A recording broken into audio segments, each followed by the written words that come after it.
Bueno, el título de este mensaje es El gozo de las pruebas.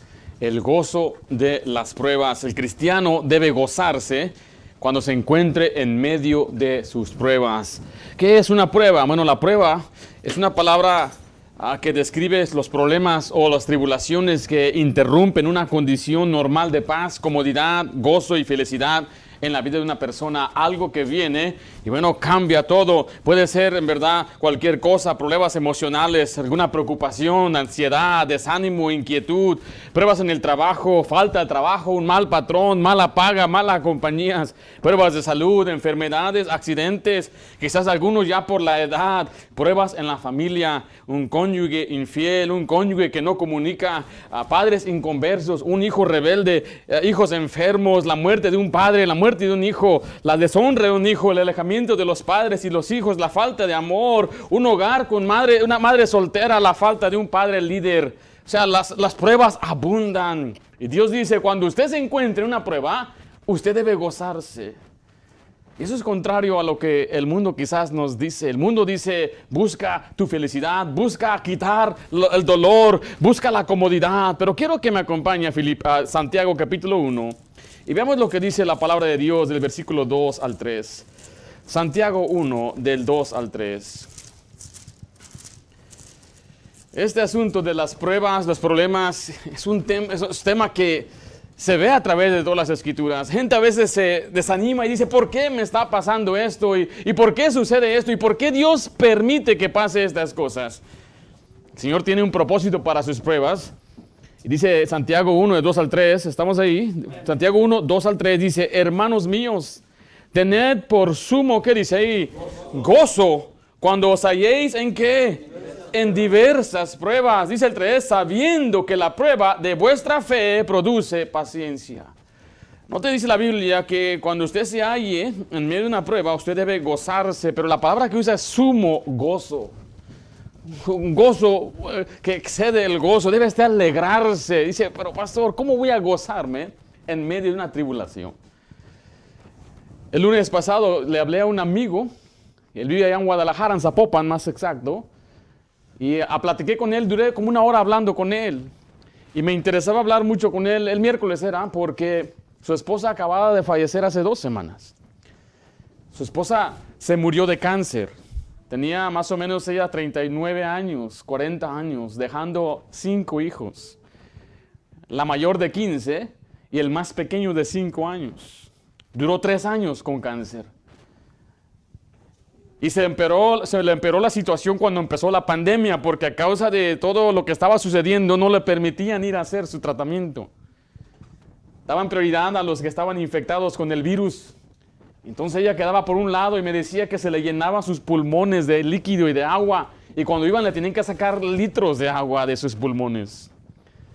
Pero dice que desde octubre para acá se empezaba a encorvar, se empezaba a desfigurar su cara y su rostro, su espalda, se empezaba a enchuecar, decía él.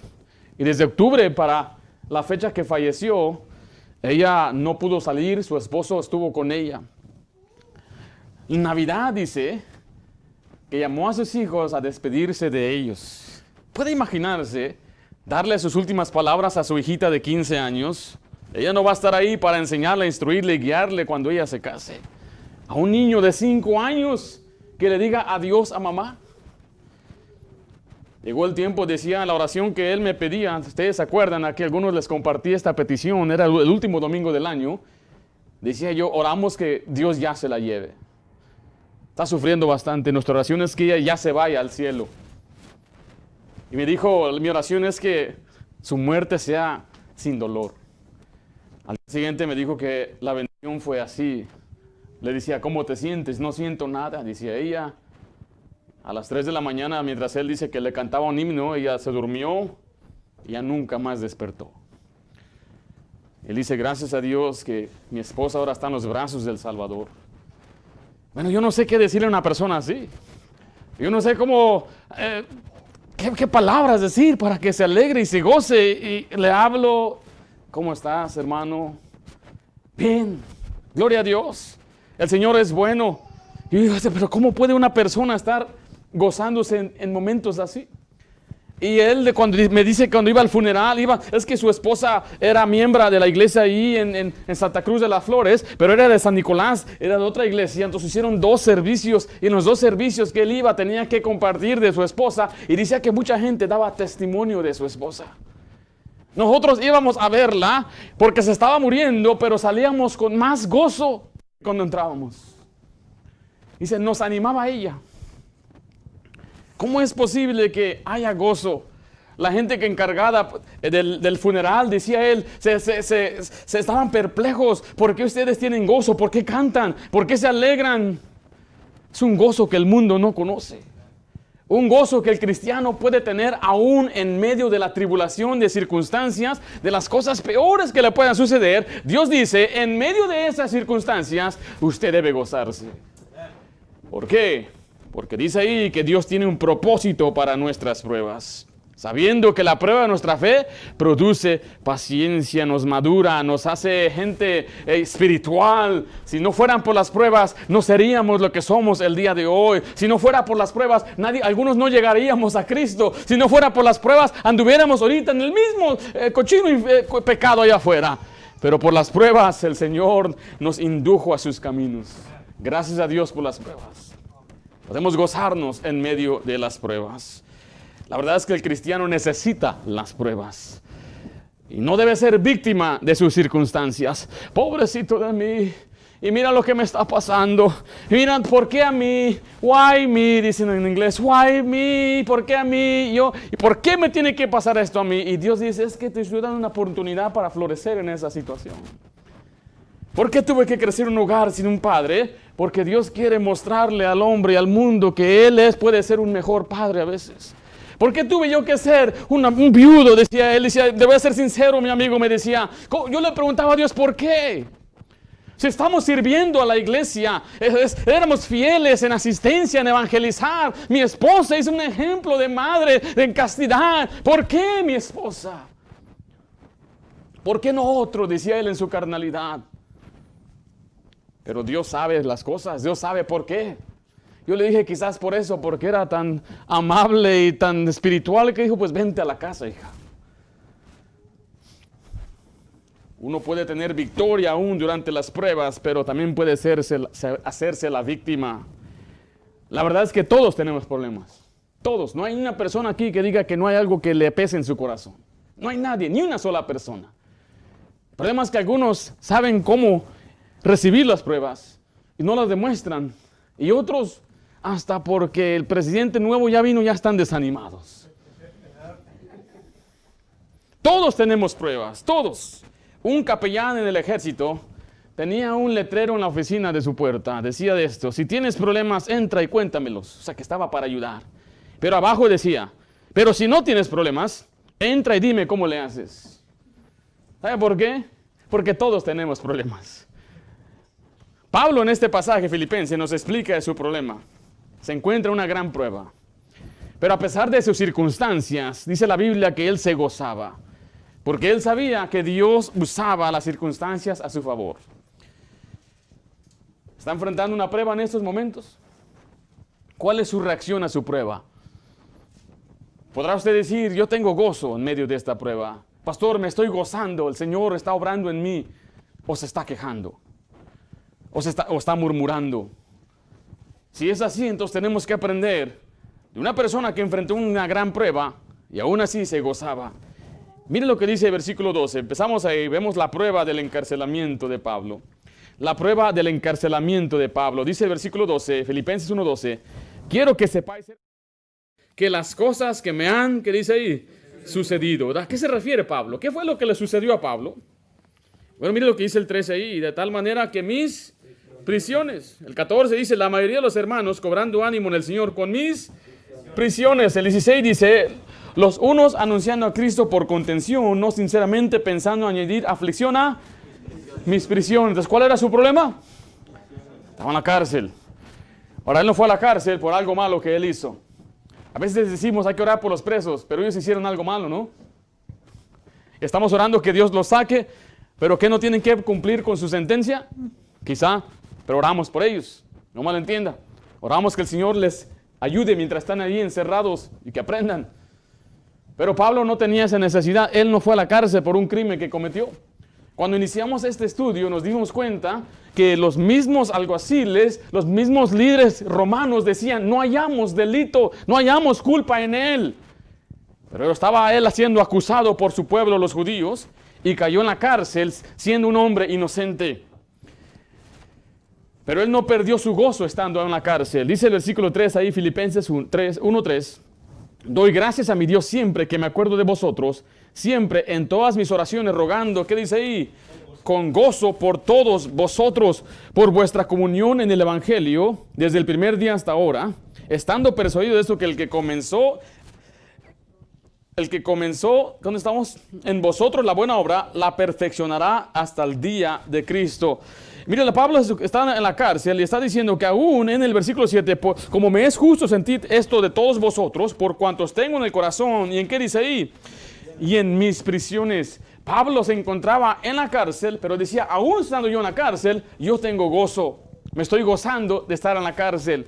¿Cómo puede un prisionero estar gozándose en la cárcel si él es inocente? Y Pablo dice, es que no hay nada allá afuera que yo necesito. No hay nada afuera que yo allá quiero.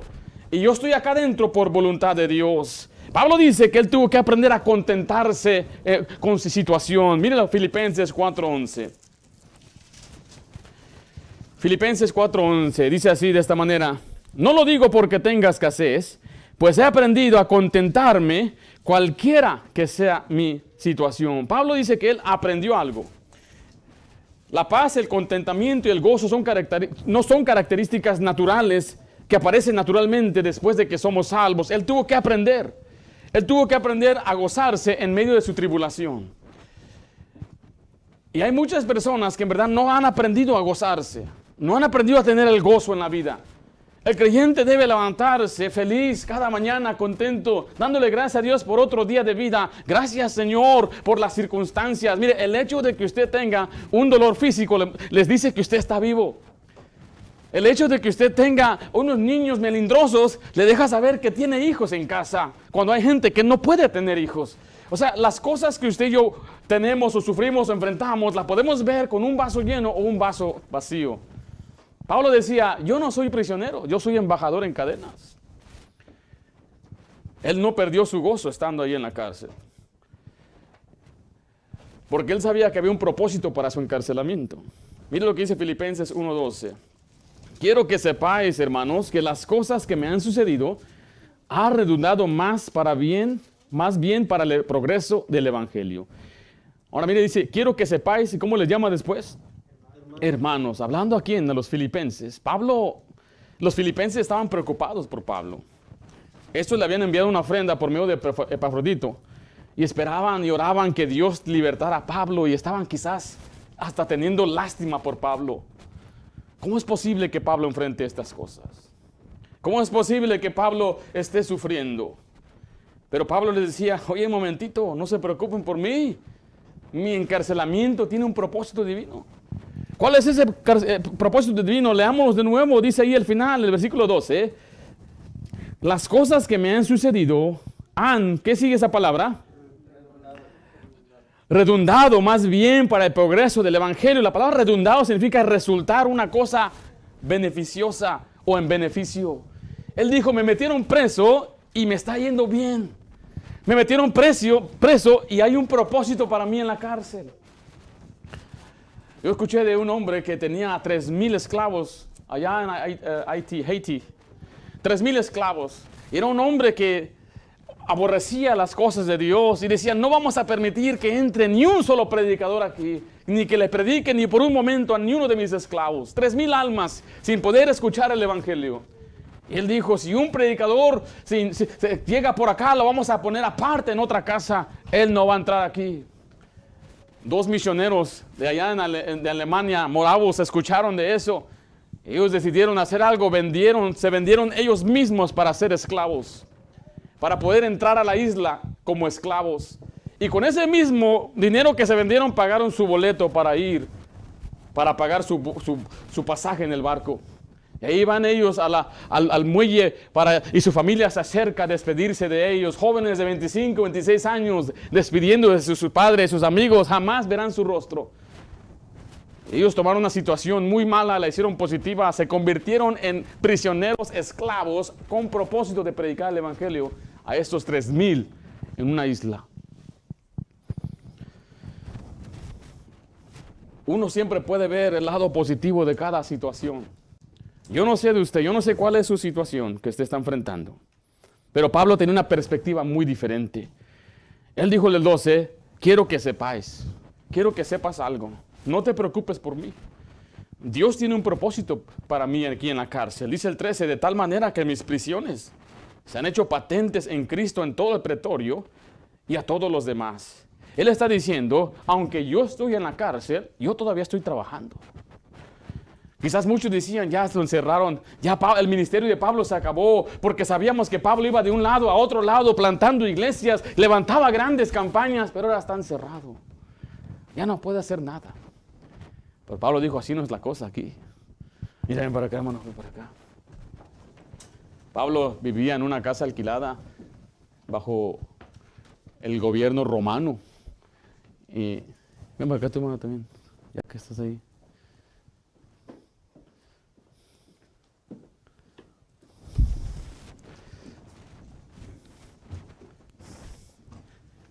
Mira, vaya conmigo a Filemón 1:9.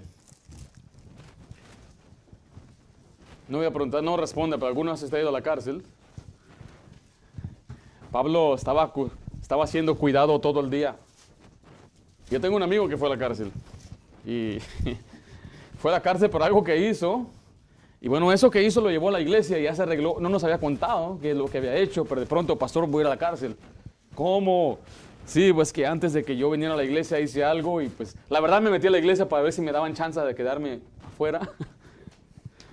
Y bueno, lo sentenciaron, le dieron no sé cuántos días, nada más, no eran ni siquiera 10 días. Pero dice que cuando estaba en la cárcel andaba ahí predicando el evangelio y dije, qué bueno, hermano, que andabas evangelizando. Y Pablo estaba así, Pablo estaba en la cárcel y ahí venía, le ponían ahí al soldado Julio, ¿sí? Y el soldado Rocky.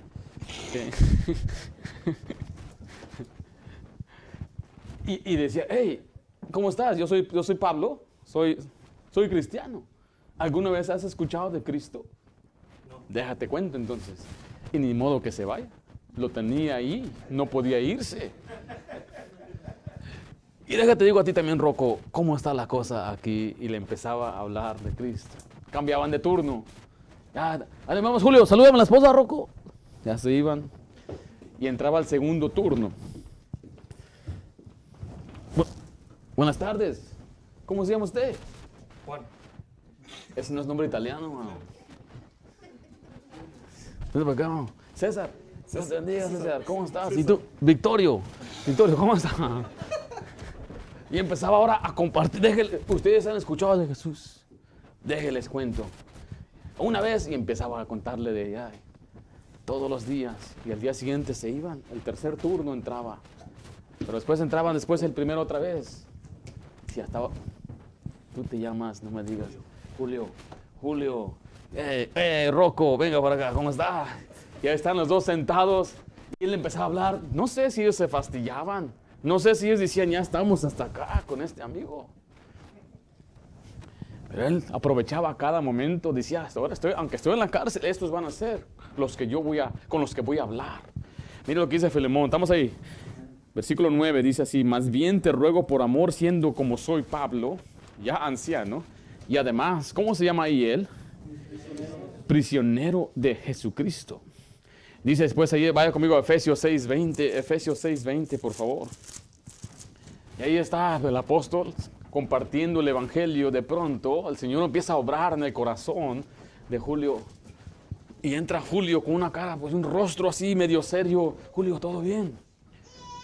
No, él sabía, el Señor está obrando en Julio. Y Julio creyó en el evangelio. Y Rocco como que medio, ¿qué está pasando? No, y Rocco, tú también crees en el Señor. Y finalmente Rocco acepta al Señor.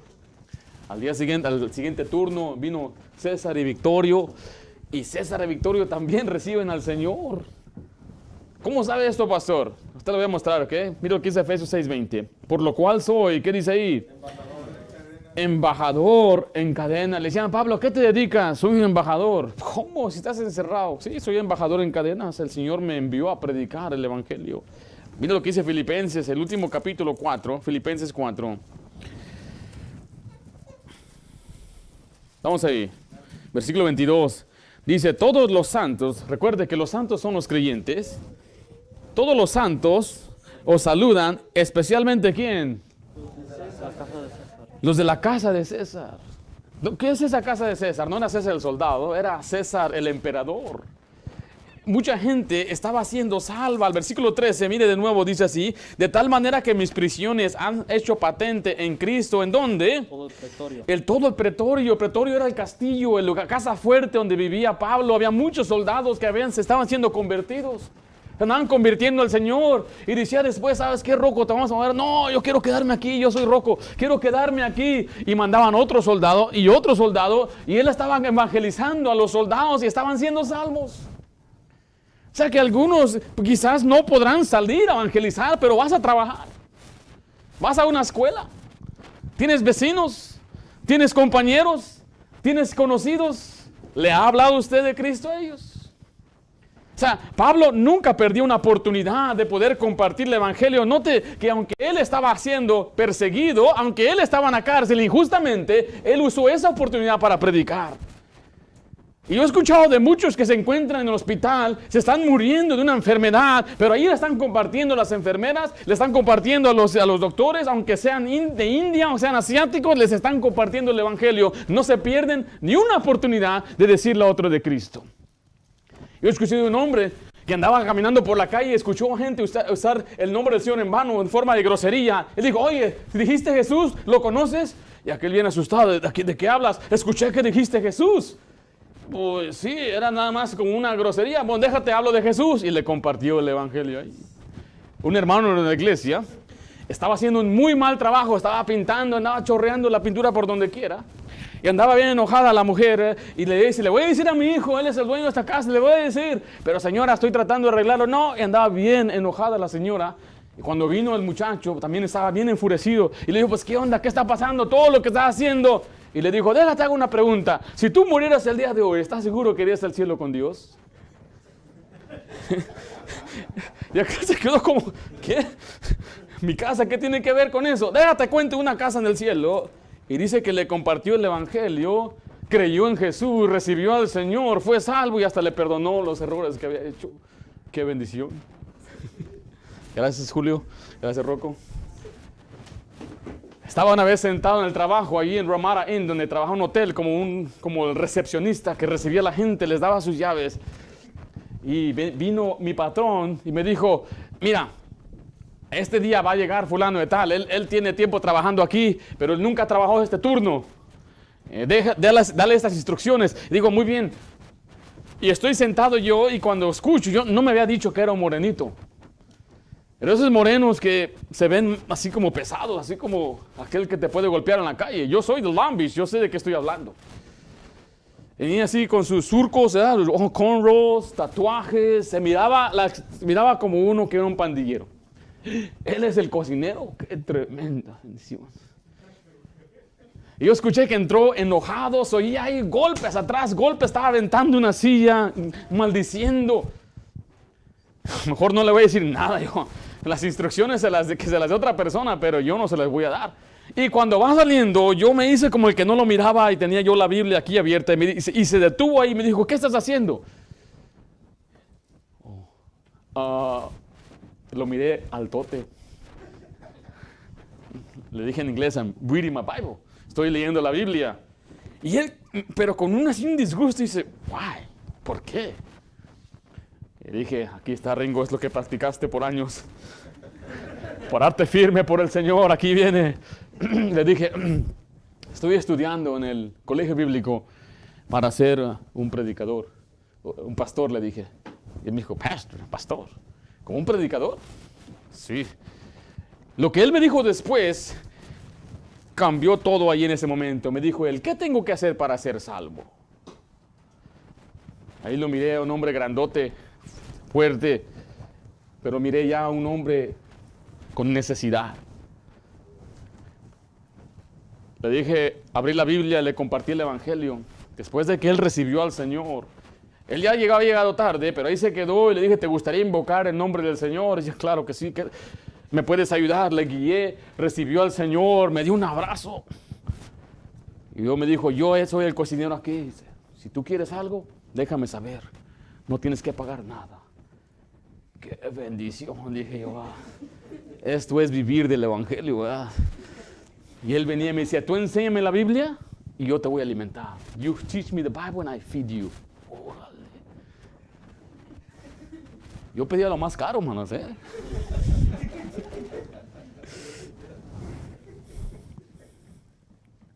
Uno no sabe en dónde se va a encontrar. Uno siempre tiene que buscar la oportunidad para brillar para Dios.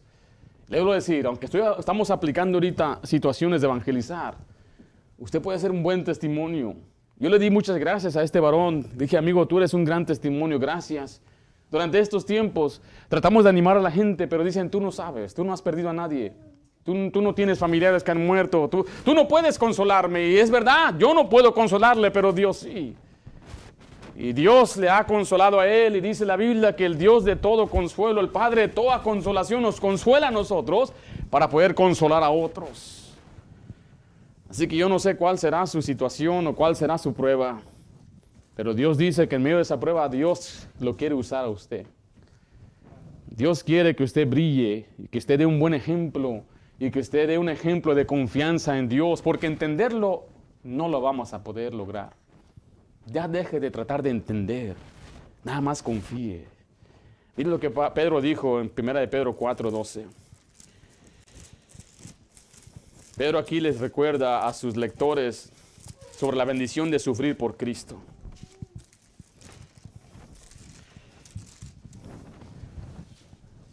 Le digo que es algo interesante e impresionante ver que la palabra gozo siempre va de la mano con la palabra sufrimiento o con pruebas. Así lo dice 1 de Pedro 4, de 12 a 16. Amados, no os sorprendáis del fuego, ¿de qué dice ahí?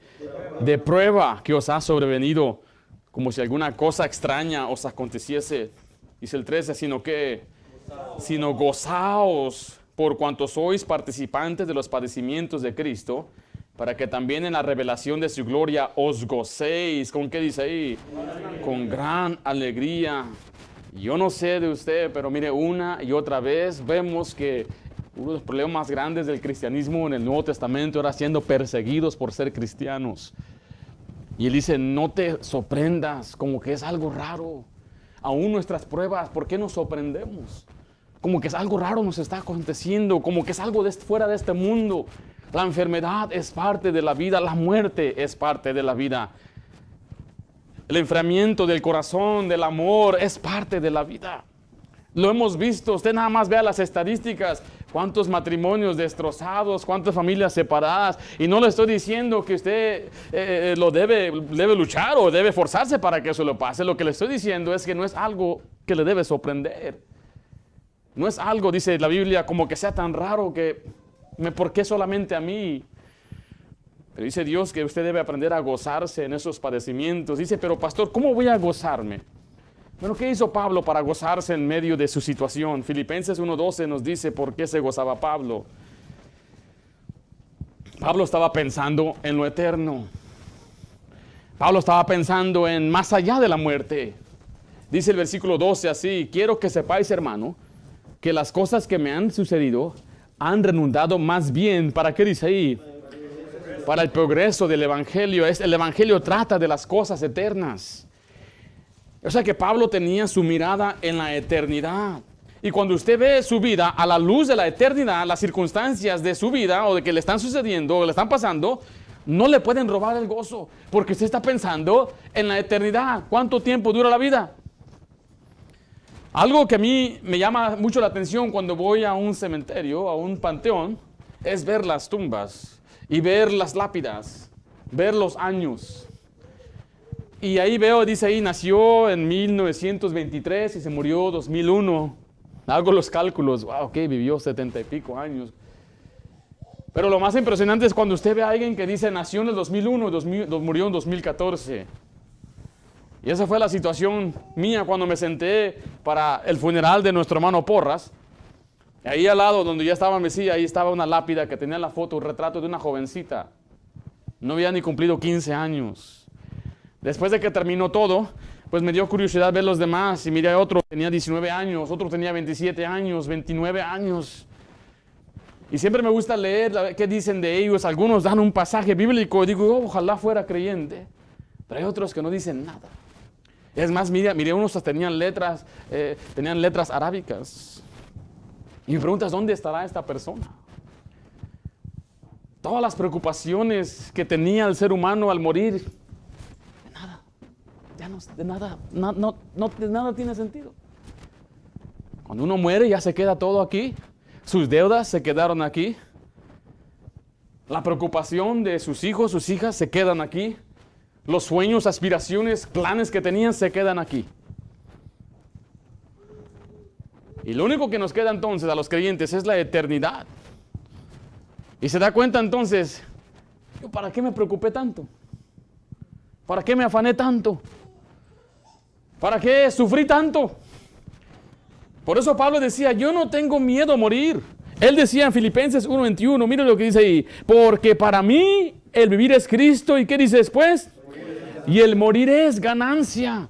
Está diciendo, yo vivo, y si vivo, lo vivo para Dios, para el Señor, pero si muero, es tremenda bendición. ¿Por qué? Porque la ganancia es estar con Cristo. Dice el 22, mas si el vivir en la carne resulta para mí en beneficio de la obra, no sé entonces qué escoger, porque de ambas cosas estoy puesto en estrecho, teniendo deseo de partir. ¿Y qué dice ahí? Y estar con Cristo, lo cual es muchísimo mejor, dice partir, morir y estar con Cristo. Pablo dice, yo no sé qué escoger, si me quedo aquí voy a servir al Señor, y si me muero voy a estar con Él. Y dice Pablo, morir es muchísimo mejor. Verá lo que dijo Filipenses 3:20. El tiempo que usted y yo tenemos aquí en la tierra es momentáneo, y un día veremos al Salvador. Dice Filipenses 3:20, mas nuestra ciudadanía está ¿dónde? En los cielos, de donde también esperamos al Salvador, el Señor Jesucristo, el cual, mire, transformará el cuerpo de la humillación nuestra para que sea semejante al cuerpo de la gloria suya, por el poder con el cual puede también sujetar a sí mismo todas las cosas. Ahora acompáñenme a Romanos 8, 17 y 18. Estamos viendo que Pablo dice, yo no soy de esta tierra. Mi ciudadanía, aunque Pablo era romano, tenía la mejor ciudadanía en el mundo de aquel tiempo. Él dice, yo en verdad yo no soy de aquí, yo soy del cielo. Y él estaba constantemente pensando en allá en el cielo, su casa celestial, estar en la presencia del Señor. Por eso él tenía gozo. Aunque tenía pruebas, él decía, esta prueba es momentánea, esta prueba es leve.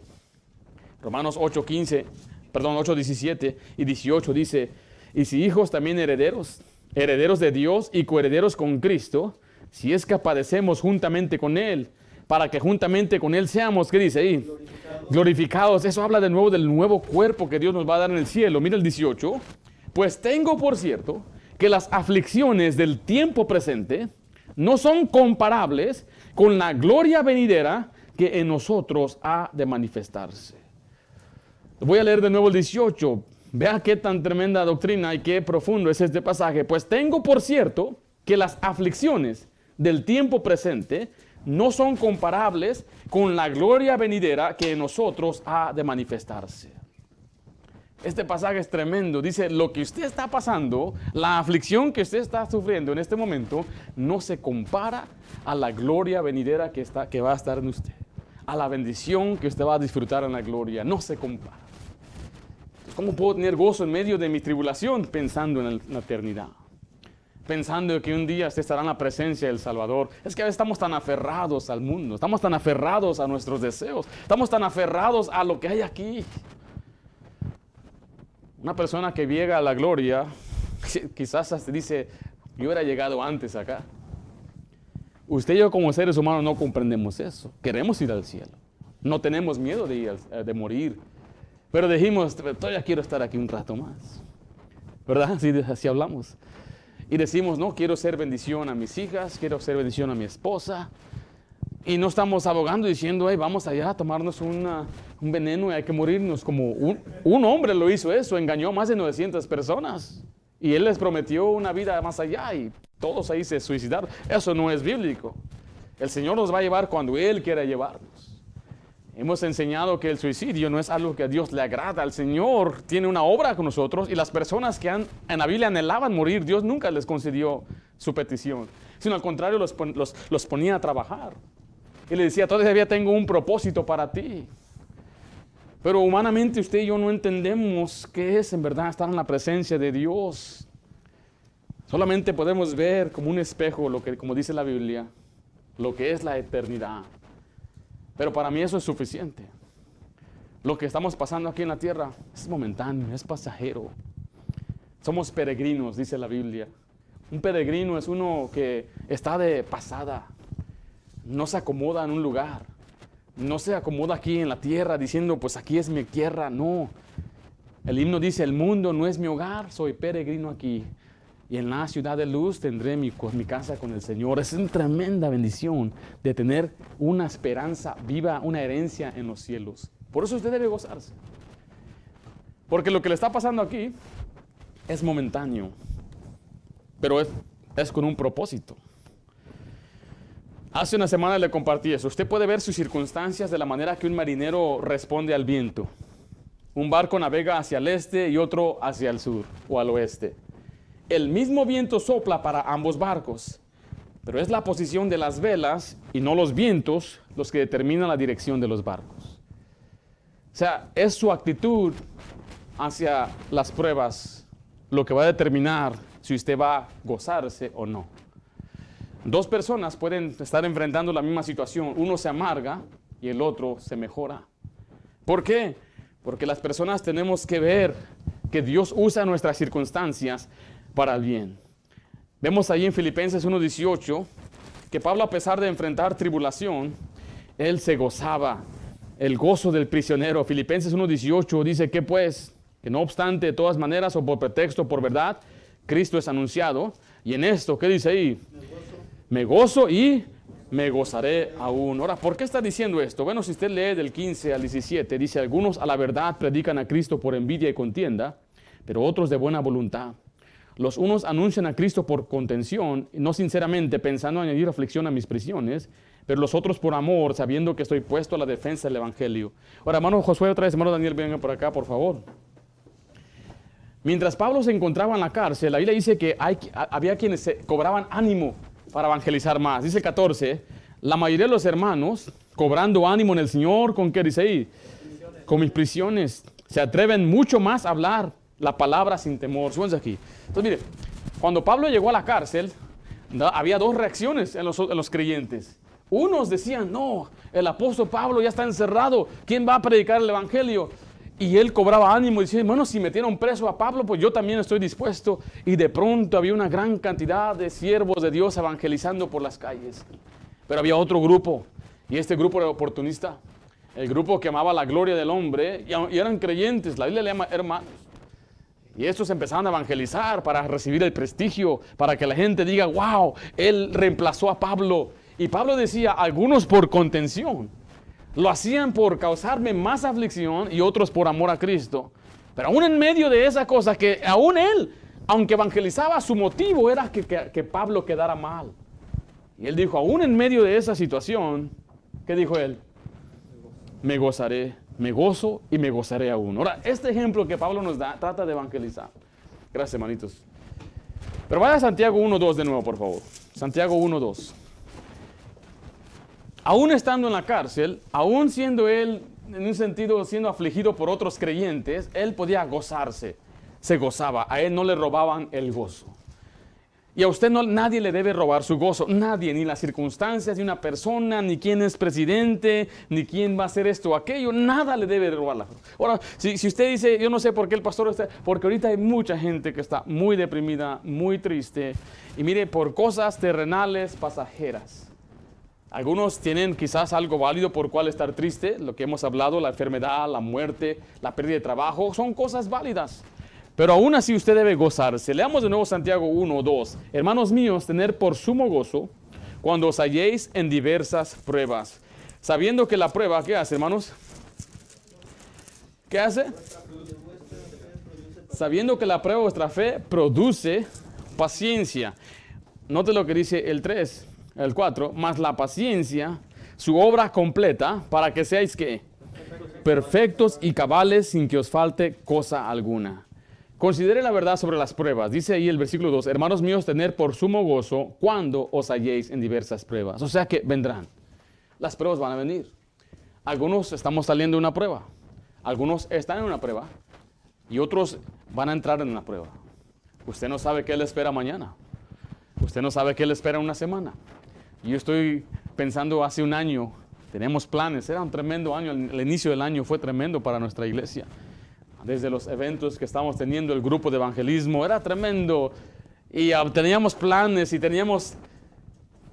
Pero de pronto, Wuhan, o las noticias que escuchamos, el mundo cambió. ¿Se acuerda? El hermano me traía algunas cosas, el hermano Oscar también, el hermano Hilario. Dije, hermano, mi esposa fue a la tienda y ya no hay papel de baño. Yo le traigo, parecía como un contrabandista ahí trayéndome. Porque sentíamos que en cualquier momento una bola podía ir a quitárnosla. Fue tremendo, es impresionante lo que sucedió. Nunca yo me imaginé ver esto. Se acabó el agua, ¿se acuerdan? No había agua. Ahora, no es que se acabó el agua, más que las tiendas no estaban listas para vender tanto. La gente estaba acaparando todo. Estaban acaparando lo que es el desinfectante. Un señor acaparó más de $70,000. Tratar de vender más caro. Entonces usted iba y le dije a mi esposa, no te preocupes, no sabemos qué está pasando. Dios está en control, hay que tomar la precaución, hay que no tocar nada. Cuando vengan, pues no sabían todo cómo nos lo pintaron, ¿no? Pero sí me asusté, pero bien asustado. Cuando mi esposa me llamó y me dijo, no hay frijoles. Y dije, no, eso sí está mal. Ahí sí hay. Y quiere decirle, van a venir más pruebas. Van a venir más problemas. Y usted sabe, los que ya tienen más edad, cuánta decepción hay en la vida. La decepción en el hogar de los hijos. Yo no tengo ni 40 años todavía, pero ya he sido decepcionado mucho. Me puedo imaginar, yo no quiero ni imaginarme la decepción de familiares o mis propios hijos. Pero es parte de la vida. Las enfermedades, mire, van a venir las pruebas. Jesús dijo, en el mundo tendréis aflicción. O sea que espérala, no se esconda de las pruebas. Ser un cristiano no nos hace exentos de las pruebas. Satanás pelea contra nosotros, el mundo se opone y nuestra carne lucha contra nuestro espíritu. Una batalla que dura una vida entera. Las pruebas son temporales, como habíamos dicho, pero van a venir. Mira, dice la Biblia, hay diversas pruebas. Las diversas pruebas significan que vienen de todo tipo de pruebas. Económicas, emocionales, ya hablamos un poco de ello. Pero ¿cuál va a ser su reacción a las pruebas? Dice, tened por sumo gozo. A dos reacciones, desesperación o gozo. El ejemplo que yo he dado aquí en la iglesia es que una vez dejé las llaves en mi carro. Mi carro tiene esta llave aquí, vale 420, esta aquí. Porque es una llave que tiene un chip de Marte, no sé dónde será, tecnología del Matrix y todo. Y dicen que mi carro es antirrobos. Tengo otra llave que no es como esta y el carro más hace el ruido como que quiere encenderse, pero no se enciende, necesita esta llave.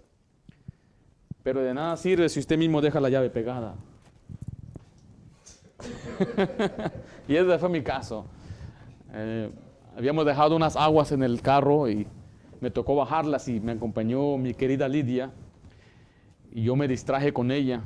Le echo la culpa a ella. El que abría atrás, saqué las puertas, las aguas, le cerré y dejé la llave pegadita allí. Para un malandrín por ahí que vio una oportunidad, una bendición de su Dios de él, porque no fue de Jehová. Al día siguiente, cuando voy a la tienda, no está el auto. ¿Dónde estará el auto? Y voy buscando, nada, no está. Bueno, primero estaba buscando las llaves, no hallaba las llaves. Entonces, a lo mejor las dejé en el carro y voy y no está el auto. Tía, pues sí, ya, se robaron el auto. Y voy entrando y digo a mi esposa, it's gone. Ya no está, le dije. ¿Ya no está qué? Ya no está el carro. Y mis hijas ya más grandecitas como que se pusieron un poco tristes. Era tiempo de enseñar la Biblia ahí.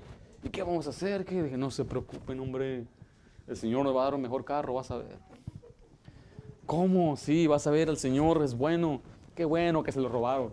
Ya ni lo queríamos ese carro. Nos tocó ir a la iglesia el jueves y no teníamos en qué ir. Y dije a mis hijas, no se preocupen, mire, vamos a ir en el autobús público.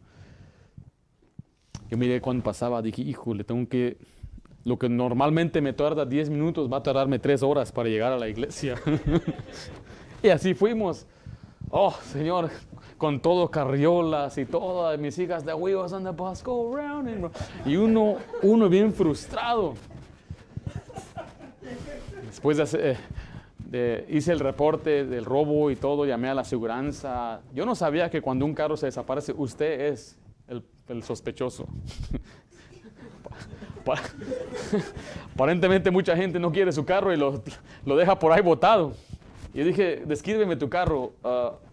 Es de este color. Dice, no, emocionalmente. Dije, emocionalmente. Yo no entendía. Y le había dicho, tengo muchas memorias con ese carro, lo quiero mucho.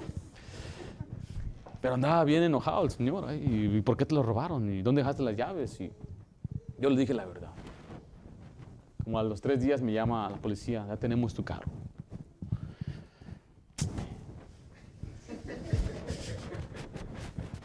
Pero mire, en ese momento que todo sucedió, en verdad, teníamos un gozo, una alegría.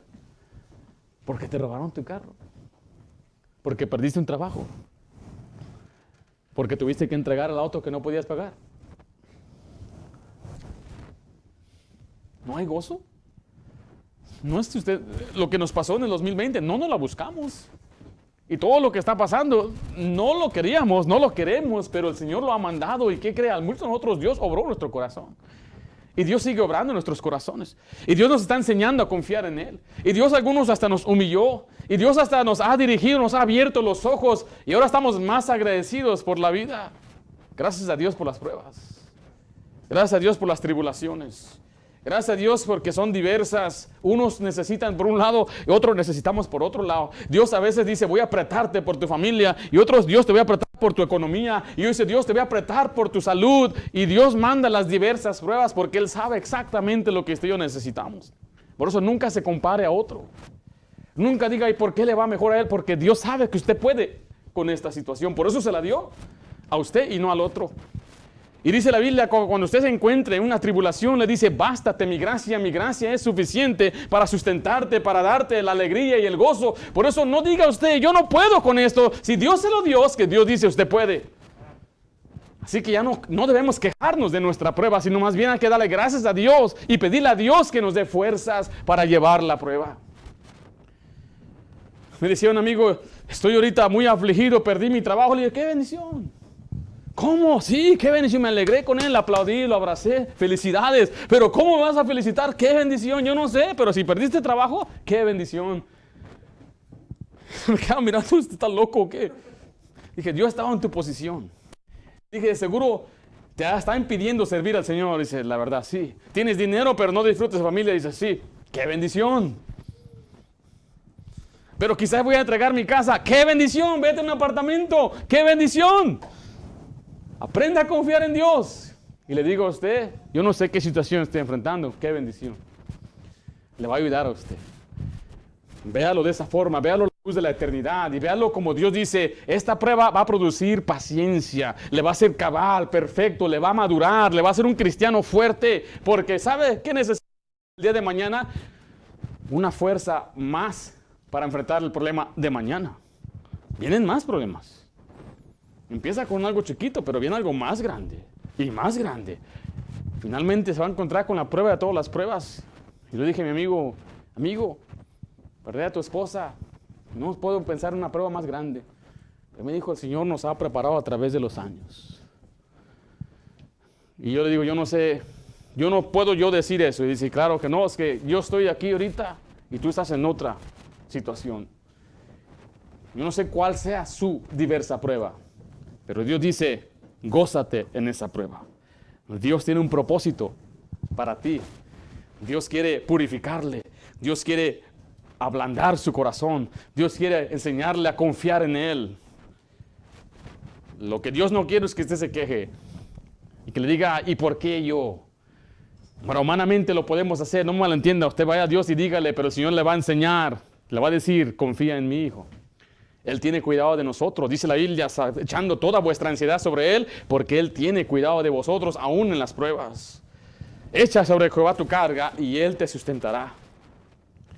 Él conoce todo de nosotros. Él sabe hasta cuántos cabellos usted y yo tenemos. Somos de gran valor para Él, dice la Biblia. Él se compadece de nuestras debilidades. Él conoce nuestro camino. Tiene un libro donde Él registra todas nuestras lágrimas. Dice que Él no solamente registra las lágrimas, sino que Él como que las aguarda en una redoma, en un frasco. Su Santo Espíritu intercede por nosotros y nos quiere dar el gozo durante este tiempo.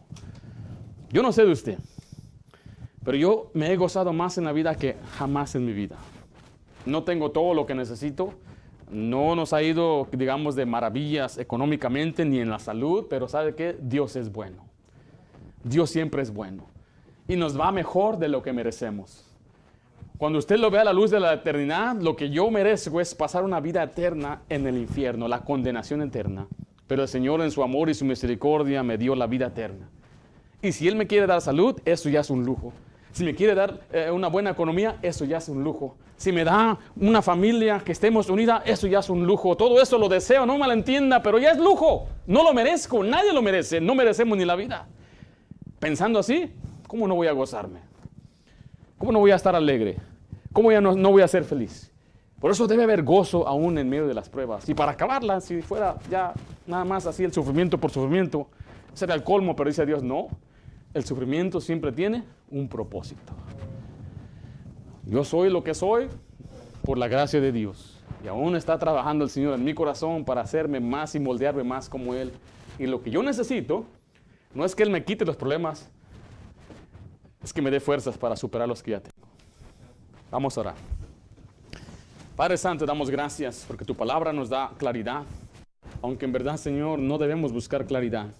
Hay cosas que no entendemos, hay cosas que nunca vamos a entender, hay cosas que no podemos explicar, pero sí tenemos lo suficiente para saber que las pruebas tienen un propósito divino en nuestras vidas. Señor, muchas veces su servidor, yo quizás me he quejado, Señor, me he murmurado. Tú eres testigo, tú sabes, Padre. Pero Señor, a la vez, gracias te doy porque me has enseñado a gozarme en medio de toda esta situación. Señor, doy gracias por las bendiciones que me has dado. Yo no merezco ni una de ellas. No merezco la salvación. No merezco, Señor, el llamado a ser pastor y predicador. No merezco la esposa que me has dado, ni mucho menos las hijas que tú me has dado. Doy gracias, Señor, porque todo esto en verdad lo veo como un lujo, una bendición que no merezco. Y si el día de mañana, Señor, tú me quitas todas estas cosas, tengo que reconocer, Padre, que tú eres el dador de la vida. Y tú puedes hacer, Señor, como a ti te agrada, y aún te vamos a glorificar.